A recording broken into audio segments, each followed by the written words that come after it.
ठाकुर जी को छुआ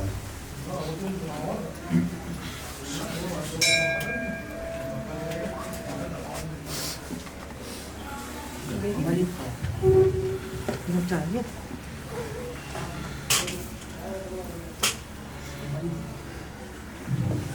बजरंगबली भगवान की जय। सच्चे दरबार की जय। 26 जन्मदिन हमारा वो जन्माष्टमी को ही पड़ा है। 26 जन्माष्टमी को ज्योति प्रेजेंट करेंगे और उसके बाद हमारे गुरुदेव भगवान आसन ग्रहण करेंगे।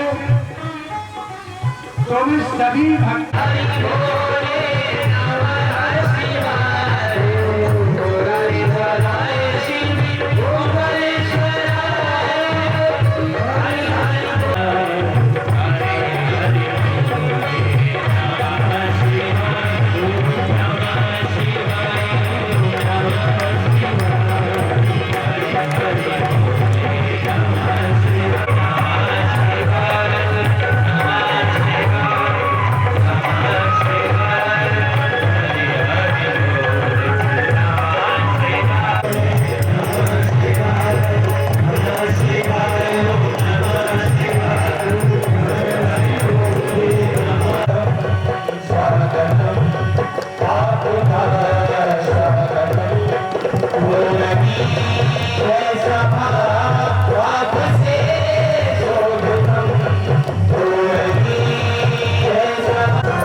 चलते हनुमान जी के चरणों में।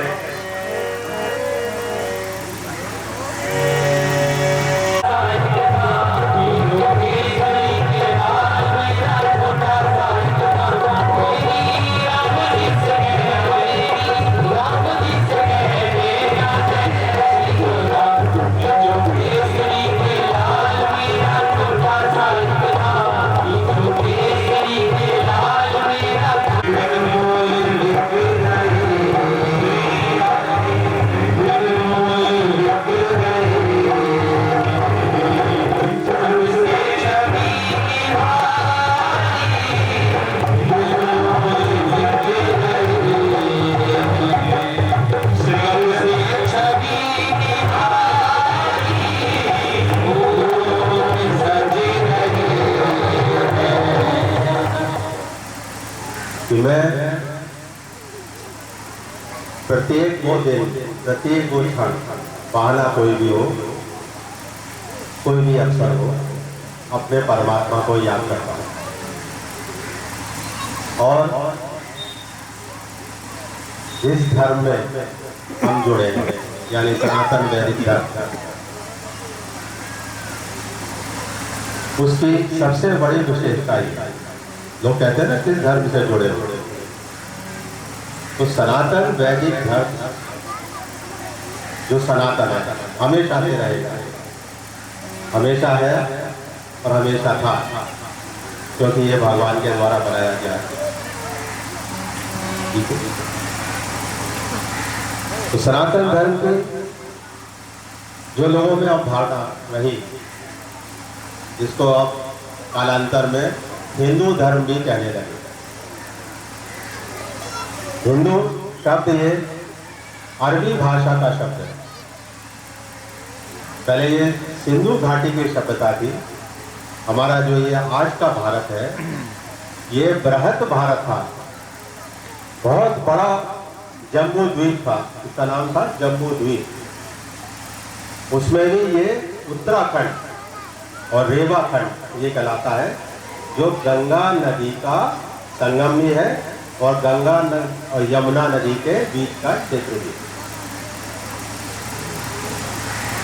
तो सिंधु से हिंदू शब्द भी बना और कहीं कहीं ये भी वार्ता हुई कि क्या हिंदू अभी के हैं, प्राचीन नहीं है। मैंने ऐसा नहीं है।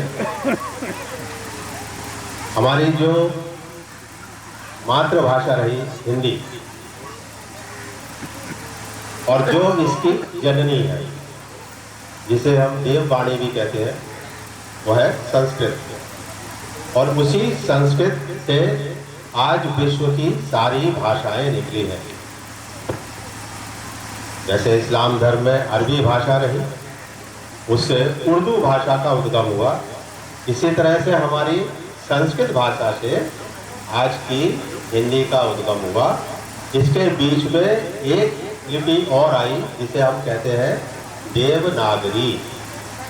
देवनागरी लिपि भी आई।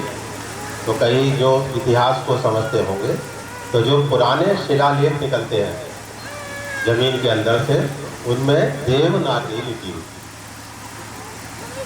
उससे हमें अपने प्राचीन इतिहास का पता चलता है। तो जैसे अभी मैं बता रहा था कि हमारा जो सनातन धर्म है, ये केवल आज के हिंदुओं का धर्म नहीं है। पूरे विश्व की जितनी भी मानव जाति है, जो मनुष्य है, उनके लिए धर्म है। उसका कारण क्या है? पहला कारण कि ये ईश्वर कृत है, इसे भगवान ने बनाया सनातन धर्म को, और भगवान ने ही शास्त्र के रूप में हमें 4 वेद प्रदान किए। वो भी ईश्वर कृत है, वो किसी मनुष्य ने नहीं बनाया। दूसरा कारण कि सनातन धर्म के जो आधार हैं, जो लाभ हैं और जो साधनाएं, जिससे हम सनातन धर्म को समझते हैं, वो जो आज के संप्रदाय हैं, जो मनुष्य कृत हैं, चाहे इस्लाम हो, चाहे ईसाई हो, चाहे सिख धर्म हो, चाहे जैन धर्म हो, चाहे बौद्ध धर्म, तो मनुष्य कृत है। लेकिन इनका उद्गम कहाँ से हुआ है? सनातन धर्म से। तो ये उसका अंग है, इसलिए ये भी आदर के योग्य है, पालनीय है। ऐसा नहीं है। क्यों? कि हमारे ही सनातन धर्म में जो ईश्वर कृत है, जब से ये मनुष्य आया, जब ये मानव की उत्पत्ति हुई, तो उसमें भगवान को, उस ईश्वर को हम किस तरह से भजें, किस तरह से उसकी पूजा करें। तो पूजा पद्धति अलग होने से वो संप्रदाय, वो मत, वो विचारधारा ये बनी। किससे बनी? पूजा पद्धति से। लेकिन हम सब आराधना किसकी कर रहे हैं? उसी एक परमात्मा की, जिसे हम परम परमात्मा भी कहते हैं, ऊर्जा भी कहते हैं, प्रकाश भी कहते हैं, पुरुष भी कहते हैं। अगर वेद के हिसाब से कहेंगे तो पुरुष। और ये जो हमें जितनी दृश्य दिख रही है, ये क्या है? प्रकृति। तो पुरुष और प्रकृति के संयोग से ये सारा ब्रह्मांड उत्पन्न हुआ। तो सनातन धर्म का तीसरा कारण कि क्यों पूरे विश्व के संप्रदायों के लिए, मतांतरों के लिए, जितने भी संप्रदाय या जितने भी धर्म, तो उसका आधार सनातन धर्म में क्या है? जैसे हमारे यहाँ कहा गया कि धर्म, अर्थ, काम, मोक्ष, ये 4 लाभ हैं। प्रॉफिट जिन्हें कहते हैं, हमारे प्रॉफिट लाभ है। और मनुष्य को जीवन में ये चारों लाभ प्राप्त करने चाहिए। ये सनातन धर्म में कहा गया। इसी प्रकार से सनातन धर्म में क्या व्यवस्था की गई कि कार्यों के अनुसार, रुचि के अनुसार, स्वभाव के अनुसार वर्ण बन गए। वर्ण बहादुर है, क्षत्रिय वर्ण। बुद्धि का कार्य कर रहा है, ब्राह्मण वर्ण। व्यापार में रुचि है, व्यवसाय में रुचि है, तो वैश्य वर्ण। किसी की शिल्प कला में, मेहनत में, श्रम जिसे कहते हैं श्रम, तो कुछ कार्य क्या है, श्रम साध्य है, श्रम के द्वारा योग है। बुद्धि से योजना बनेगी, श्रम से उसकी परिपूर्णता होगी और बल से उसकी रक्षा होगी। और उस योजना को पूरा करने के लिए किसकी आवश्यकता होगी? धन।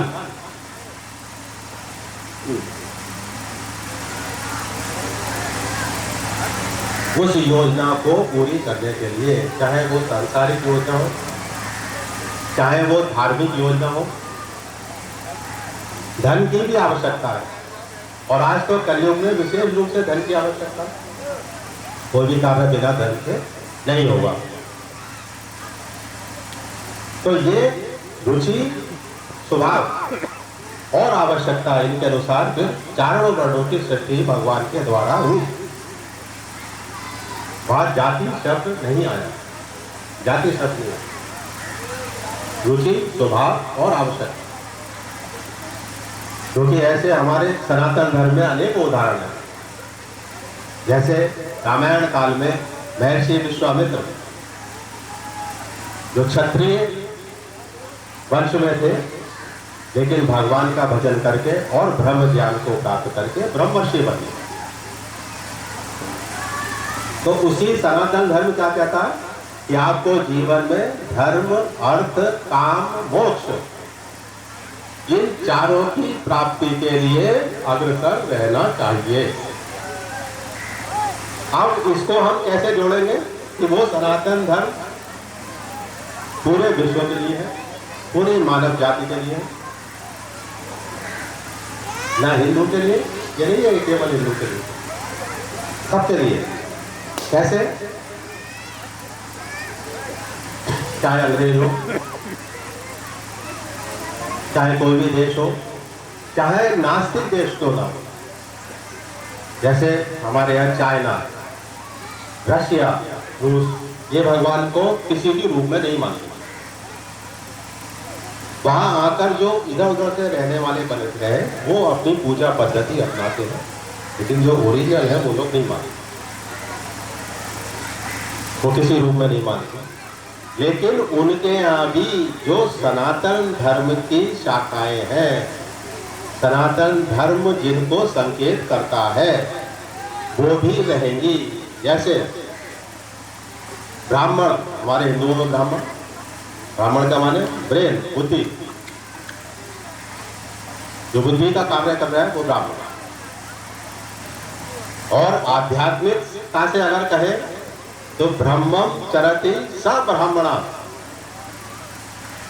जो ब्रह्म, जो उस परमात्मा जिससे ये सारे जगत की उत्पत्ति हुई है,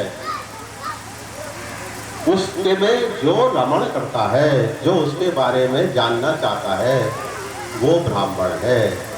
चाहे वो कार्य कोई भी कर रहा हो, चाहे वो आर्मी में हो, चाहे वो व्यवसाय में हो, चाहे वो कृषि कर्म में हो, लेकिन अगर उसकी रुचि, उसकी इच्छा भगवान की प्राप्ति की है, उस ब्रह्म की प्राप्ति की है, और उसके लिए वो प्रयत्न कर रहा है, प्रयास कर रहा है, तो वो क्या कहलाएगा? ब्राह्मण।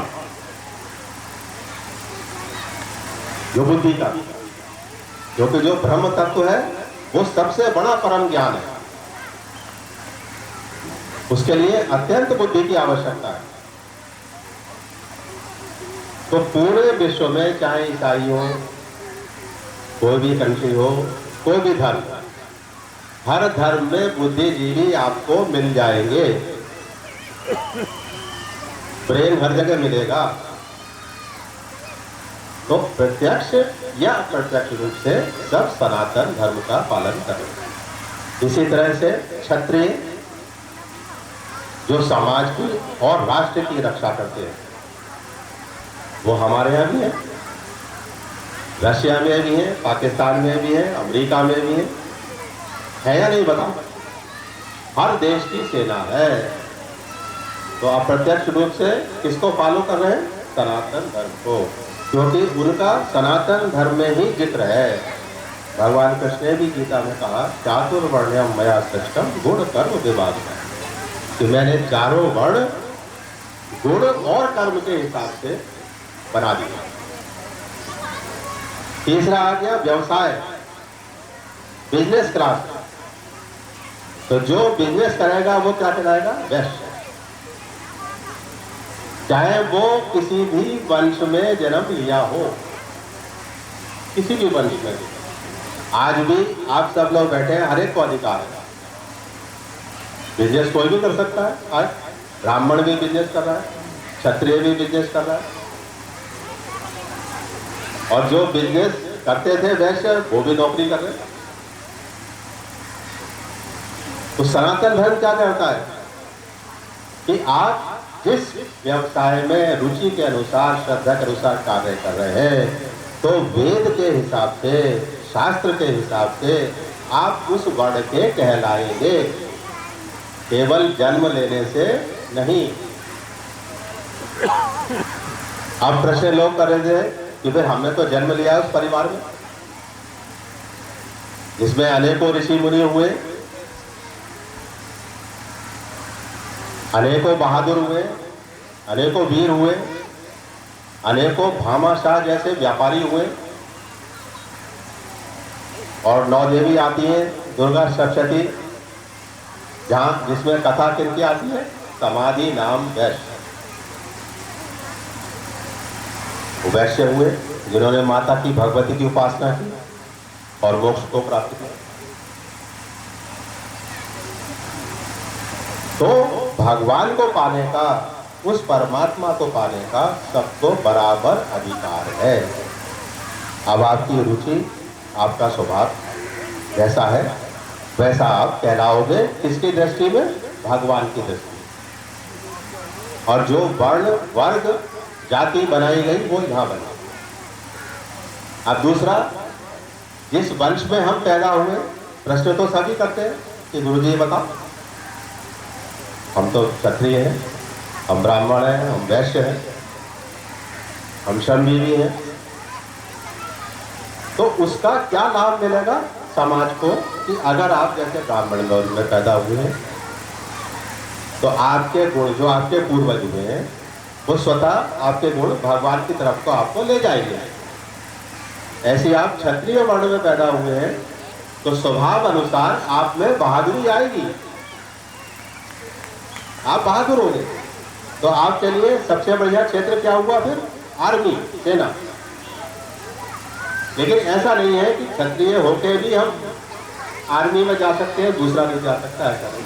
क्योंकि भगवान ने व्यवस्था की है कि जिसमें बहादुरी है वो क्षत्रिय है। गुण कर्म विभाग के अनुसार भगवान कृष्ण ने ये सारी स्थापना की है। तो सनातन धर्म सबके लिए है या नहीं है?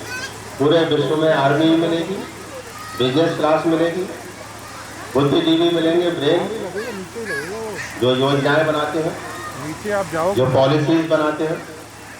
और तीसरी आ गई क्या? लेबर क्लास, उसे हम कहते हैं श्रमजीवी, जो श्रम के अनुसार समाज को मजबूत कर रहे हैं। मेरे यहाँ घर में भी अगर कोई दरवाजा खराब हो जाएगा, कोई लकड़ी का सामान खराब हो जाएगा, तो मुझे उस श्रमजीवी को ही बुलाना पड़ेगा, मैं नहीं कर सकता। लेकिन आत्मिक दृष्टि से, आध्यात्मिक दृष्टि से मैं उसको भी सम्मान दूंगा, क्योंकि वो भी भगवान से उत्पन्न है, मानव, और मैं भी भगवान से उत्पन्न। ये सच्चा समाजवाद है। इसे क्या कहते हैं? सच्चा समाजवाद। कि आपका कर्म कोई भी हो, आपका व्यवसाय कोई भी हो, लेकिन एक दूसरे की सहायता के द्वारा आप उस समाज को मजबूत करें। ये समाजवाद। कर्म कोई भी हो, समझ में आ रहा है? किसी के यहां भी नामकरण हो, ब्याह शादी हो, कुछ भी हो, पंडित जी की आवश्यकता पड़ेगी या नहीं? तो वहां उनका भी महत्व है। जीवन के 16 संस्कार है, हर जगह कहीं कहीं उस वर्ण का भी महत्व है। कहने का तात्पर्य यह है कि सनातन धर्म भगवान ने बनाया और वो संपूर्ण मानव जाति के लिए बनाया। तो चारों वर्ण पूरे विश्व में है या नहीं है, ये बताओ। तो हम सब सनातन हैं। अब अलग किससे हुए? पूजा पद्धति से। कि वो बहुत बड़ा वृक्ष है सनातन धर्म, उसकी अनेकों शाखाएं हैं। उसको, उस एक एक शाखा को जिसने जितना समझा कि मैंने भगवान के इस पक्ष को इतना समझा, तो वो मेरे द्वारा प्रतिपादित हुआ। जैसे भगवान बुद्ध आए, भगवान बुद्ध ने भी उन्हीं परमात्मा की उपासना की।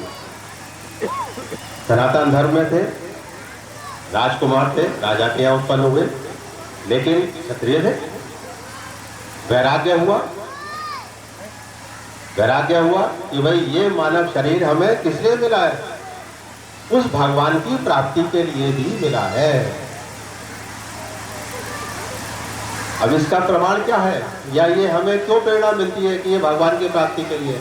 कि हम जितना भी यहाँ पर अपना कार्य कर रहे हैं, प्रारब्ध के अनुसार, भाग्य के अनुसार, कोई नौकरी वाला है, कोई व्यवसाय है, कोई कुछ और कर रहा है, प्रारब्ध के अनुसार जो हम भाग्य लिखा के लाते।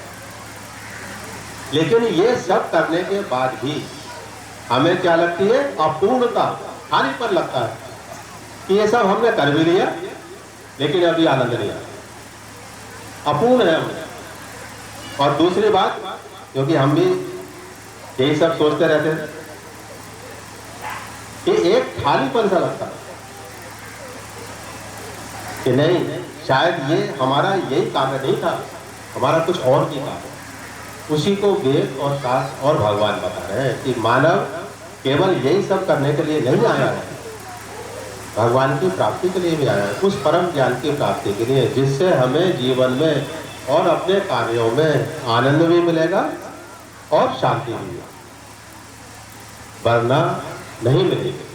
आप कितने ही बड़े बन जाओ, कितने ही धनवान बन जाओ, कितने ही ऊंचे पद पे पहुंच जाओ, अपूर्णता, खालीपन रहेगा। और दूसरी बात जो सबसे बड़ी, अभी कुछ दिन पहले हमारे समझ में आई, जैसे मैं हमेशा कहता हूँ, भगवान को सोचोगे, भगवान की लीलाओं का गान करोगे, अपने धर्म की प्रैक्टिस करोगे, साधना करोगे, तो ज्ञान स्वतः तुम्हारे अंदर भी आएगा। जरूरी नहीं है मेरे ही प्रवचन सुनो, है? ये सब हंस रहे हैं क्यों मेरा जी? जब साधना करोगे तो ज्ञान अंदर से आएगा, तो मेरे सुनने की भी जरूरत नहीं। कहोगे गुरु जी ज्ञान हमारे अंदर आ गया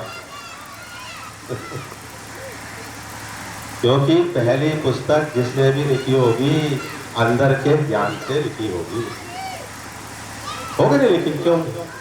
लेकिन वो ज्ञान कहाँ से आएगा? साधना से, प्रैक्टिस से। वही प्रैक्टिस हम नहीं करते, आज इसका ज्ञान सुन लिया, आज इसका सुन लिया और करना कुछ नहीं। तो अभी ये प्रैक्टिस करते करते दिमाग में आई, क्यों राधे श्याम जी, कि एक तो अपूर्णता और खालीपन रहेगा, कितने भी कहीं भी पहुंच जाएंगे। हर एक को लगता है, ये प्रमाण है, चाहे सोच लो मन में, ये नहीं लगेगा कि मैंने सब कुछ प्राप्त कर लिया, मैं पूर्ण हो गया, अब आराम से बैठा हूं। क्यों वर्मा जी, है कोई ऐसा?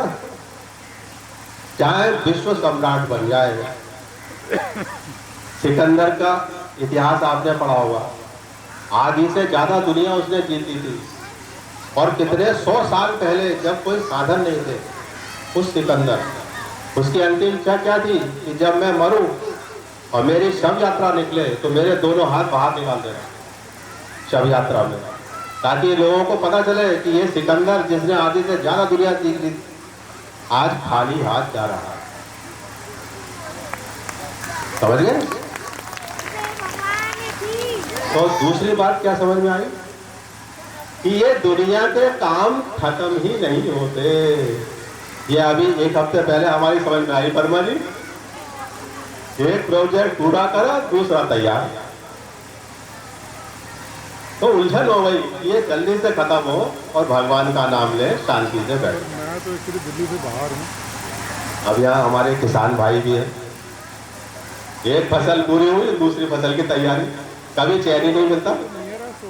क्यों साहब, है या नहीं? कभी कार्य खत्म नहीं हो। इसलिए हमारे ऋषि मुनियों ने व्यवस्था की कि बीच बीच में भगवान का नाम ले लो, जिससे थोड़ी बहुत शांति तो मिले। समझ गए? तो धर्म मान में क्या हो रहा है कि मेरी पूजा पद्धति सबसे अच्छी है, जो मेरी पूजा पद्धति के हिसाब से चलेगा उसे ही भगवान मिलेंगे और किसी को नहीं मिलेंगे। ये गलती होगी। हम क्या कह रहे हैं कि किसी रूप में भी भगवान का भजन करो, किसी में भी याद करो, जैसे चाहिए या मौन रहो, तो भी वो तुम्हारी सुन लेगा। जो परमात्मा जानता है, सारी प्रार्थनाएं सुनता है। अगर कोई भी धर्म का, कोई भी शाखा का, कोई भी मत का अगर भगवान की तरफ नहीं चल रहा है तो उसमें अच्छे गुण नहीं आएंगे और वो समाज के लिए घातक होगा। लेकिन अगर किसी धर्म का भी है और अच्छे नियम से पालन कर रहा है तो उसमें परमात्मा के गुण आएंगे, तो उससे कोई खतरा नहीं। दयालुता, समानता, यही तो परमात्मा के गुण है। अपनापन, सुख, समृद्धि, ऐश्वर्य, ये परमात्मा के गुण। आनंद, तुष्टि, पुष्टि, सब परमात्मा के गुण, ये सब आएंगे। लेकिन अगर मैं किसी संप्रदाय में हूँ, मैं मान लो हिंदू धर्म में जो आज कहा जा जुड़ा हूँ, और मैं कोई पूजा ना करूँ, तो केवल हिंदू होने से मेरा उद्धार नहीं होगा, क्योंकि परमात्मा के लिए तो सब समान है। उसने एक ही धर्म बनाया, सनातन धर्म, और उसकी पूजा पद्धति अलग है, वही कि किसी रूप में ही मुझे मानो। जैसे एक पहाड़ की चोटी पर परमात्मा बैठा है, तो चारों तरफ से रास्ते हैं, वो पहुंचेंगे परमात्मा तक। लेकिन महत्वपूर्ण क्या है प्रश्न कि आप पूजा कर रहे हैं या नहीं। अगर हिंदू भी पूजा पाठ नहीं कर रहा है, कोई व्रत नहीं कर रहा है, कोई नियम नहीं है, नास्तिक है, तो वो भी तुम्हारे लिए घातक है, क्योंकि उसमें फिर राक्षसी गुण आएंगे, आसुरी गुण आएंगे, जिन्हें असुर कहते हैं। और अगर कोई भी है जो अपनी पूजा सही तरह से कर रहा है, किसी भी धर्म का हो, तो उसके अंदर वही परमात्मा के गुण आएंगे, है ना?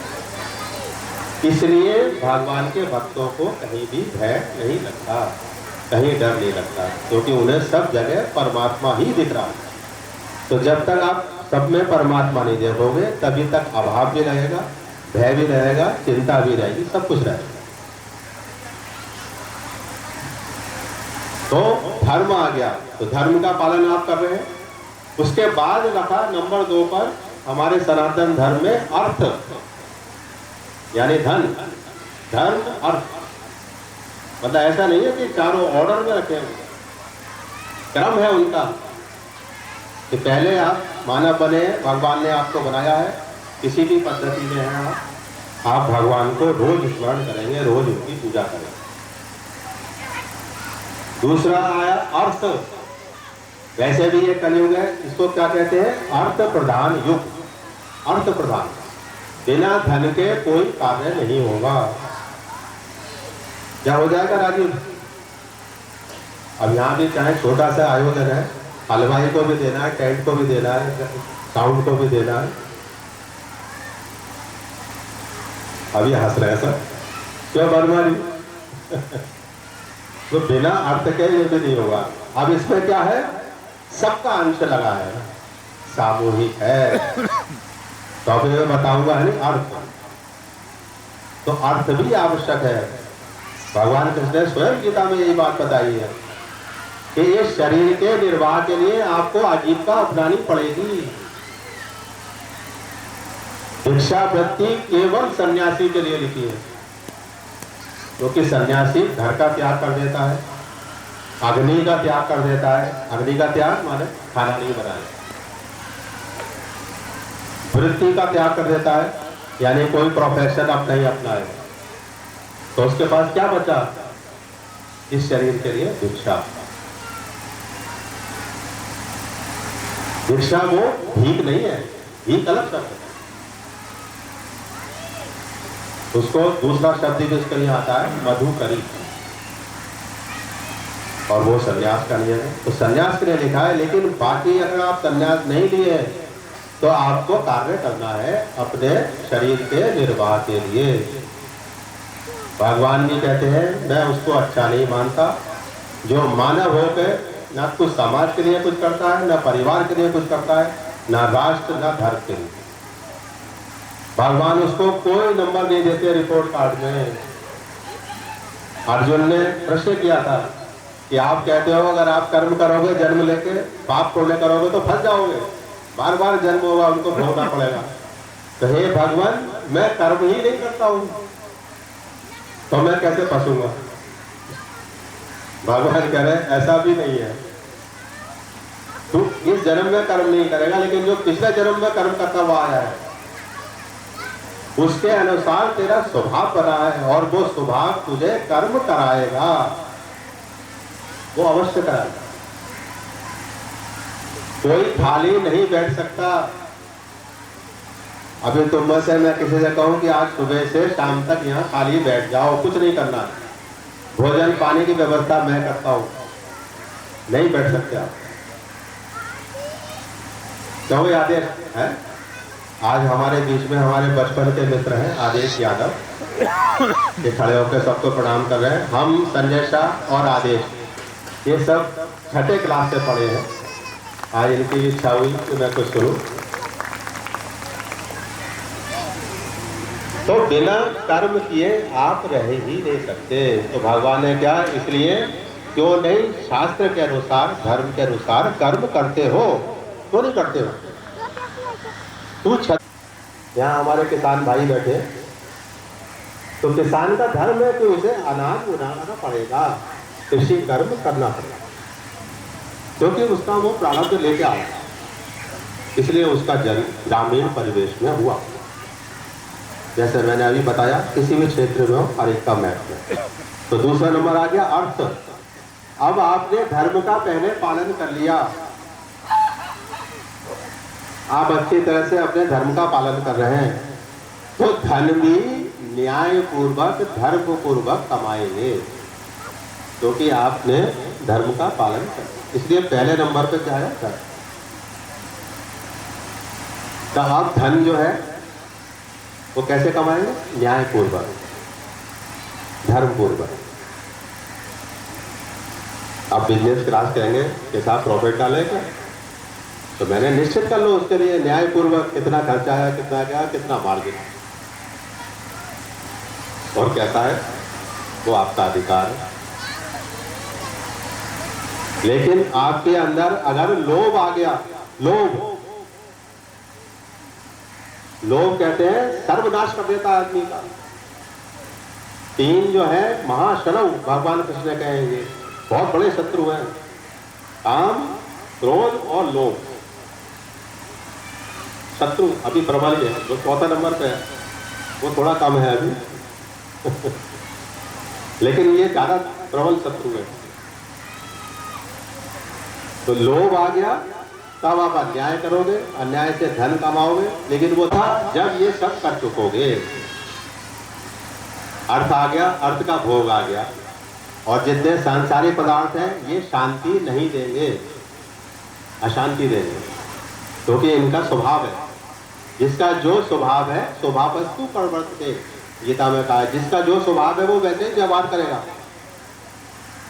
तो सांसारिक वस्तुओं का क्या स्वभाव है? अशांति देना। तो जब अशांति आएगी तो तुम किस तरफ जाओगे शांति ढूंढने? भगवान की तरफ, अपने धर्म की तरफ, तो किसको ढूंढोगे? तब वो मोक्ष की तरफ आप जाओ कि भैया हम सब कुछ छोड़ो, जो हमारे अधीन है उनको सौंपो और भगवान का भजन करो। एक स्थिति ऐसी आएगी। तो ये सारी आवश्यकताएं या ये सारे प्रोसेस, धर्म, अर्थ, काम, मोक्ष पूरे विश्व में है या नहीं है बताओ?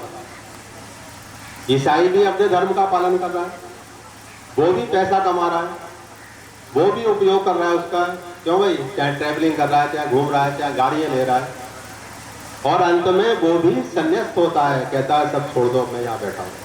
बड़े बड़े तुम लोग पढ़े लिखे भी हो, जानते होंगे बाहर के लोग कितनी कितनी चैरिटी करते हैं, कितना कितना दान करते हैं, सारा दान कर देते हैं कि छोड़ो अब हमें भगवान का शांति से। तो सब सनातन धर्म को मानने वाले हुए या नहीं? है नहीं? क्योंकि ये सब चीजें सनातन धर्म के अंतर्गत बताई गई हैं पहले से ही। अब क्या समझ में आया? पूजा पद्धति से हम लोग अलग अलग हुए। और दूसरा कारण अलग होने का क्या हुआ कि हमने अपनी पूजा पद्धति को ही अच्छा मान लिया। दूसरा अगर कोई कर रहा है तो वो ठीक नहीं है, ऐसा नहीं है। परमात्मा को सच्चे दिल से कैसे भी भजोगे, किसी रूप में ही भजोगे, वो हमेशा सहायता करेगा।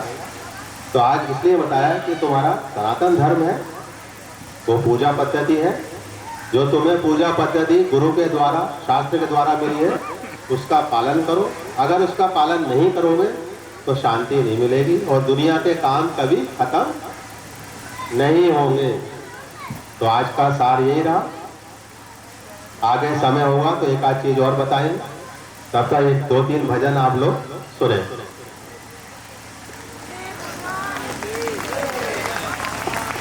सबको पेन भेंट किए तो हमें अपने बचपन की याद आ गई है कि हम भी दोबारा से पढ़ाई करें।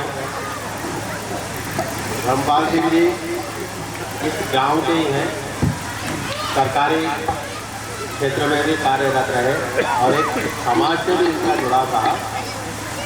और इन्होंने यहाँ एक ग्रामीणों की समस्या थी कि बीच में ये जो नदी आती है उस पार जाने के लिए इनके खेत वगैरह थे, कभी बाढ़ या उसकी स्थिति में ये लोग नहीं जा पाते थे। इन्होंने प्रयास किया काफ़ी दूर तक और एक पुल के निर्माण के लिए सरकार की ओर से आज्ञा प्राप्त कर ली और अब वो पुल बन भी रहा है।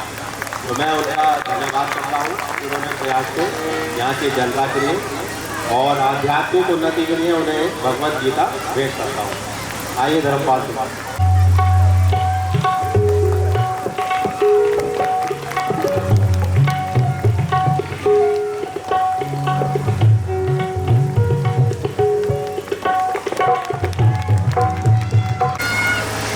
कोई जनवरी नहीं, कोई फरवरी की बात नहीं।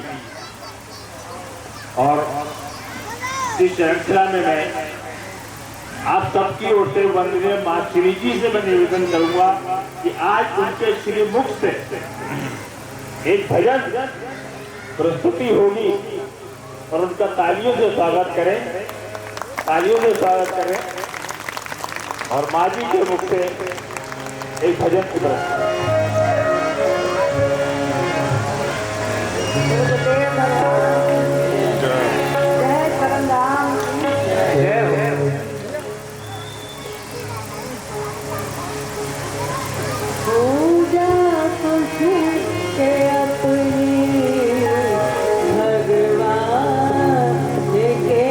हवाले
हाथ उठाकर बोलेंगे तो सतगुरुदेव भगवान की जय, तो माता औरंगजेब की जय।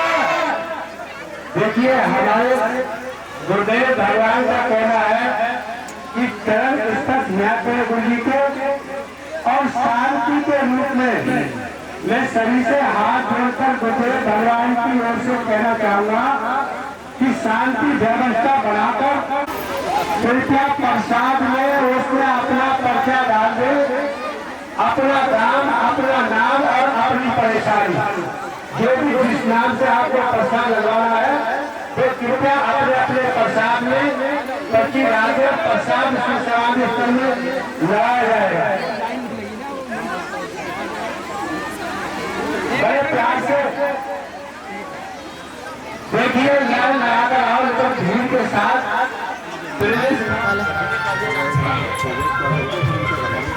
अब वो पता नहीं कितना पास हुआ।